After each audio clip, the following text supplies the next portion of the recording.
जय जोहार। छत्तीसगढ़ के रंग में आप मन के स्वागत है और इधर ही छत्तीसगढ़ के रंग में आप मन ला एक ऐसे कलाकार ले हमन भेंट करावत हन जोन केवल छत्तीसगढ़ ही नहीं बल्कि राष्ट्रीय स्तर में भी एक अलग पहचान रखते और जोन जो बड़े कलाकार हवे, जोन देश के बड़े कलाकार, नामचीन कलाकार हवे, ओखर साथ मिले के और काम करे के ओखर मन के अनुभव है।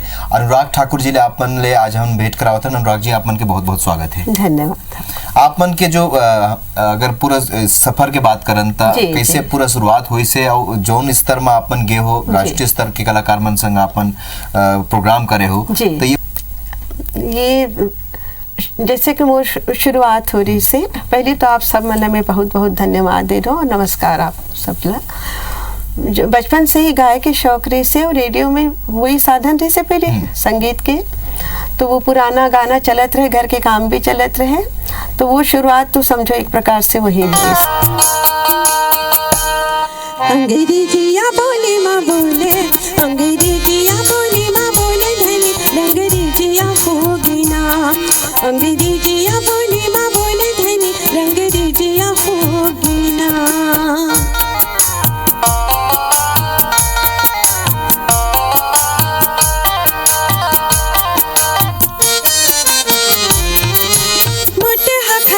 छोड़ के राजा सागे सुट मोट बिलायती, दिल्ली की लाली भोपाल गुलाली, रंगगिरी मोर देहाती, दिल्ली की लाली भोपाल गुलाली, रंगगिरी मोर देहाती।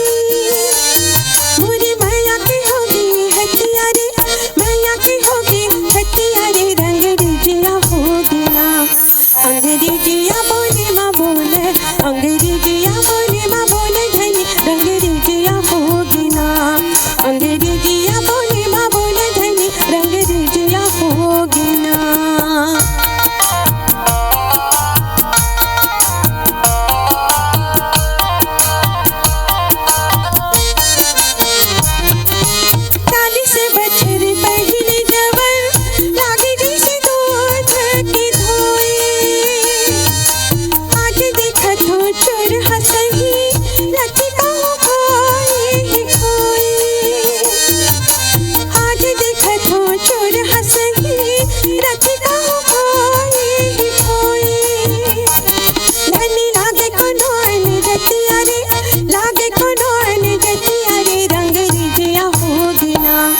अंग्रेजिया बोले माँ बोले, अंग्रेजिया बोले माँ बोले धनी, अंग्रेजिया होगी ना, अंग्रेजिया बोले माँ बोले धनी, अंग्रेजिया होगी ना।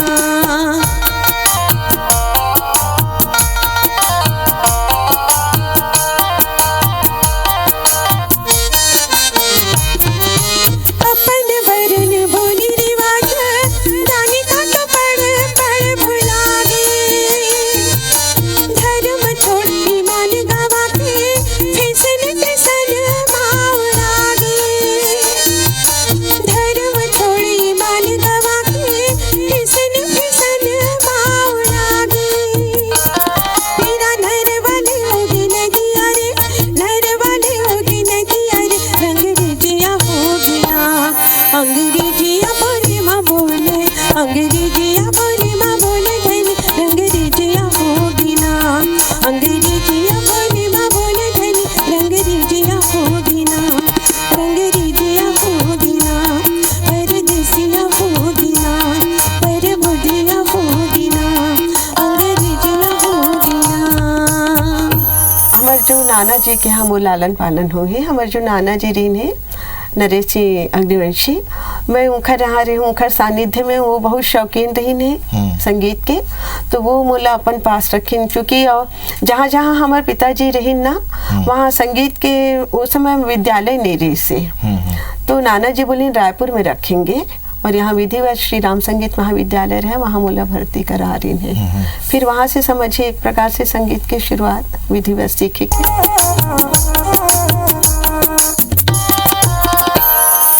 मोर गाँव माँ लीम छाओ माँ, मोर गाँव माँ लीम छाओ माँ, तेरे हुट के तो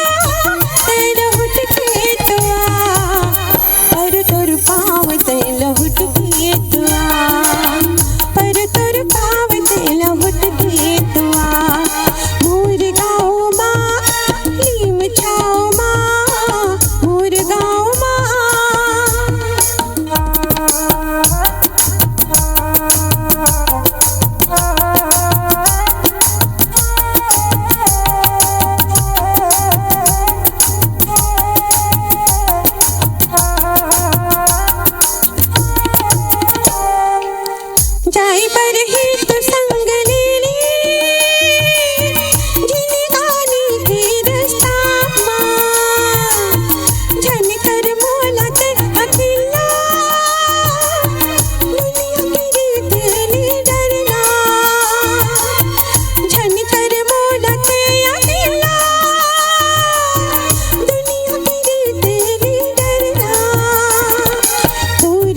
भुलायो ना, तोर खातिर सब ला भुलायो ना, तैल हुट के तो पर तोर पाँव तैल हुट के दुआ, पर तोर पाँव तैल हुट के दुआ। मोर गाँव माँ नीम छाँव माँ, मोर गाँव माँ।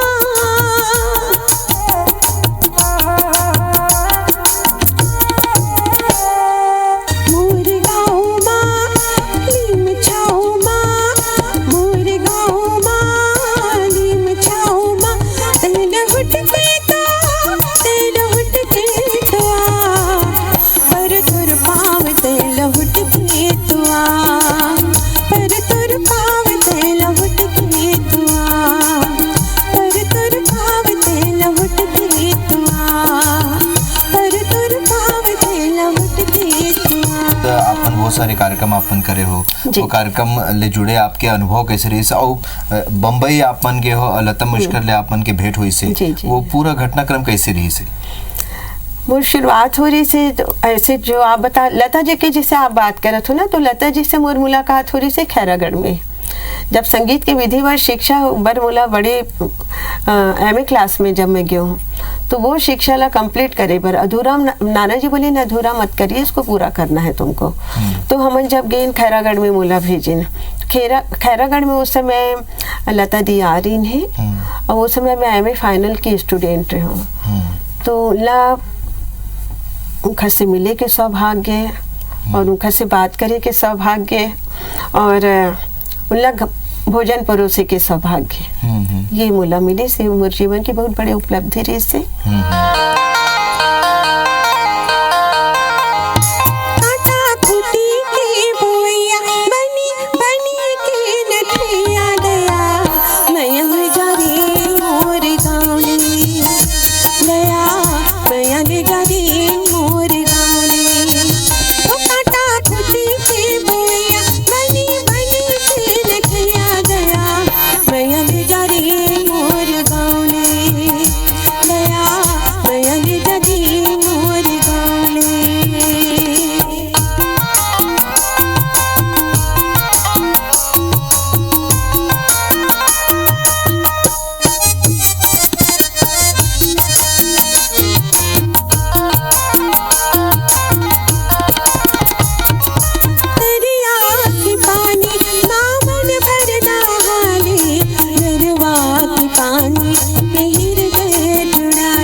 अरुण सेन अनीता सेन जौन संगीत जगत के जाने माने नाम हवे, पूरा छत्तीसगढ़ी नहीं पूरा देश में मल्ला जाने जाते। आपन ओखर मन संग भी काम करे हो और कैसे अनुभव रही और आज जोन परिस्थिति हवे जोन तरीके से बदलाव आवत है संगीत के क्षेत्र में, बोला कौन तरीका ले देखता आप? वो अरुण सेन सर हैं और हमारा अनीता मैडम रही ने, जो समय में पढ़ाते हूँ वहाँ वो उपकुलपति रही ने अरुण सेन जी।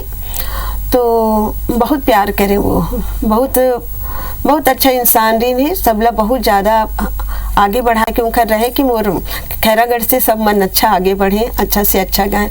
तो मैं चूँकि छत्तीसगढ़ी गाना अच्छा गाते रही उस समय थोड़ा नाम भी हो गई चंदनी गोंदा मंच के कारण, तो वो बहुत सहयोग के दिन हमल्ला और उनखर ही बुलाए से लता देवी वहाँ वही उनखरे कार्यकाल में पहुँचे रही लता मंगेशकर जी।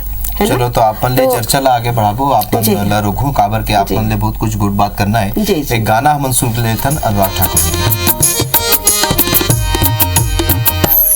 तोला देखे रे होगा, तोला देखे रे हरे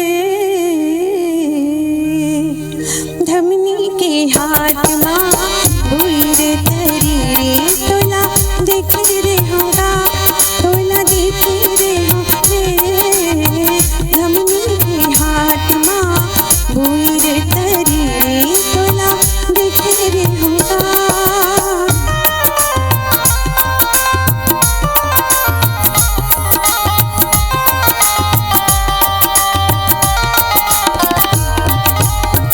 धकर धकर आई जो ही आँखें ना मटकाएगा, धकर धकर आई जो ही आँखें ना मटकाएगा। कैसे जादू करे बोला, कैसे जादू करे बोला, दुखा मारे जाए, तोला देखे रे होगा, तोला देखे रे हो रे धमनी के हाथ माँ तरी रे, तोला देखे रे होगा।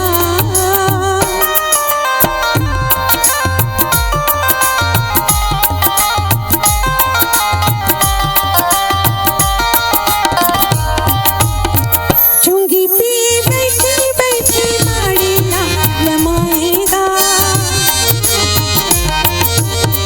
चुंगी पे बैठे बैठे माड़ी ना लमाएगा।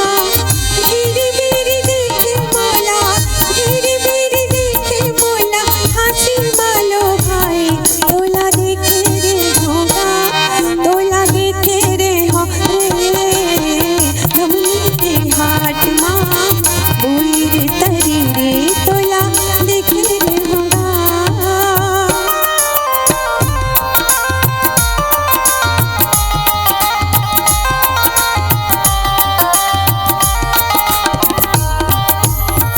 बोइर तरी बैठे बैहा चना मुर्रा खाएगा, बोइर तरी बैठे बैहा चना मुर्रा खाएगा। सुटर सुटर रेंगन कैसे, सुटर सुटर रेंगन कैसे, कोई ना बताए, तोला देखे रे होगा, तोला देखे रे हो रे धमनी के हाथ माँ भूल तरी रे, तोला देखे रे होगा, तोला देखे रे हो रे धमनी के हाथ माँ भूल तरी रे, तोला देखे रे होगा। तो जैसे कि आप मन बात रहे हो एक लंबा अनुभव रही से, और जो लोक कला के अगर हम बात करें तो आज जो है कोर्स के शुरुआत हो चुके हैं जो खैरागढ़ यूनिवर्सिटी में, लेकिन पहले वो कोर्स नहीं रही से। आप मन सुगम संगीत सीखे हो, फिर ओमा फिर लोक संगीत ला ओमा आत्मसात करना था, एक बार कोनो अलग शिक्षा ले हो आप मन? नहीं नहीं नहीं, एक पर कोई अलग से शिक्षा नहीं रही से, क्योंकि बचपन से ही वो बोलना चाहिए एक ऊपर वाले की देन ऋषि माता सरस्वती जी की कृपा मान लो आप बोला, तो वही कारण ही मोला बोलिन कि ये लड़की ला विधिवत शिक्षा मिलना चाहिए शास्त्रीय संगीत की, एक कारण मोला खैरागढ़ भेजी रही। सहयोग की बात करें, सबले ज्यादा सहयोग ये क्षेत्र में सबले ज्यादा आपमन के का आखिर सहयोग मिले? मिला तो मोर नाना जी के मिली, मोर पूरा परिवार के मिली। ताको आपके पृष्ठभूमि कलोक रही इसका जिमा ये लोक कला लोक संगीत ले जुड़े रही कोनो? नहीं जुड़े के तो वही देखो काफी दाऊ रामचंद्र देशमुख ये इनका नाम आप सुने हो है ना, चंदनी गोंदा के सर्जक वो, तो वो नया कलाकार मन के खोज में पूरा छत्तीसगढ़ भ्रमण करतीन है। तो उनला कोई पता मोर जब बताइस ना, तो दरअसल वो आ रही दूसरी गायिका के नाम से, पर वो छत्तीसगढ़ी गाना में नहीं गाँव ये सोच के वो मोर पास भेज दिन उनला कि और भी है बाजू में रहती है, अच्छा गाती है। तो वो मोर बार मतलब एक टर्निंग पॉइंट बिल्कुल एक बड़ी चीज रही है कि आपको गाना लगाया। जी चलो गाना दादाजी भी जब पहुंचे ना तो वो हमारे नाना जी के पूर्व परिचित भी निकले जी। तो वो जब आई ना तो गाना सुनी बोलते अरे मैं इस लड़की को तुरंत मूल अपन साथ लेके गिन कि नहीं मैं इसको ले जाता हूँ करके, और फिर वहाँ से मोर लोक संगीत की यात्रा शुरू हो गई। तो पहले तो रेडियो देख के जो गाना आया वो लगाया हमन फिल्मी गाना। चलो यात्रा तो आप मन के शुरू के गीत और सुना देता ना आप मन के जी।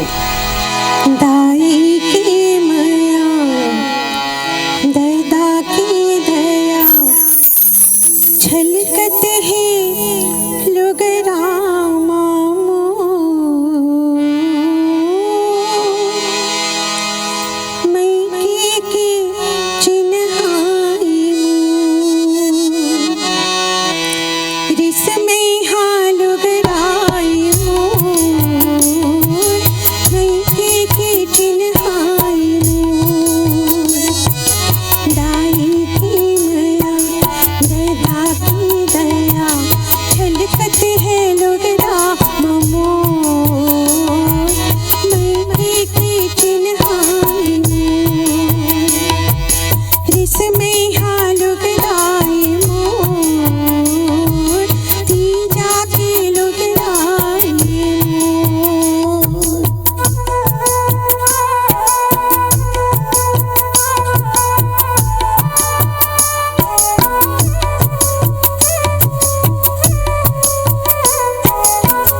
अनुराग ठाकुर जी जाए के बेरा हो चुके हैं, लेकिन जाए के पहले आपन का अंतिम बार हमारे दर्शक मन ले ये प्रोग्राम के माध्यम से कहना चाहता हूँ।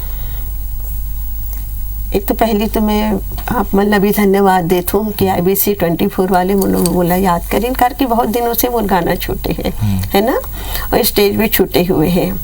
और यही कहना चाहूँ कि बिना अभ्यास के बिना मेहनत के कोई भी चीज़ में सफलता प्राप्त नहीं हो सके।